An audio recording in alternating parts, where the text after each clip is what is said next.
আসসালামু আলাইকুম। Height cake দেখতে সবসময় বেশি সুন্দর লাগে। এটা ছিল 2 পাউন্ডের একটা চকলেট কেক। এই যাতে একটু হাইট হয় তার জন্য আমি এটাকে 8 ইঞ্চি মোল্ডে বেক করে নিয়েছিলাম। এটা ছিল চকলেট ফ্লেভারের একটা কেক। এটাতে হচ্ছে ডেকোরেশন করার পর একটু সমস্যা হয়। আমাকে যে পিকচারটা দিয়েছিল ওইটার মধ্যে একটা হ্যাপি বার্থডে টপার ছিল আর নিচে হচ্ছে কিছু লেখা ছিল না। তো আমাকে বলে যে একটা কিছু লিখতে। তো আমি ভাবলাম যে টপারের নিচে লিখলে জিনিসটা সুন্দর লাগে না।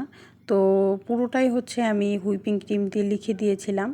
তো পরে আমাকে আবার বলতেছে যে না, এটা আপনি পিকচারে যেমন আছে ওই রকম একটা টপার দিতে হবে। তো পরে হচ্ছে আমি কি করব, তারপর হচ্ছে আমি টপার বসিয়ে দিয়েছিলাম। আর এটা ছিল একদমই সিম্পল একটা ডেকোরেশন। এটা শুধুমাত্র চকলেট চিপস দিয়ে ডেকোরেশন করেছিলাম, তারপরও দেখতে সুন্দরই লাগছিল।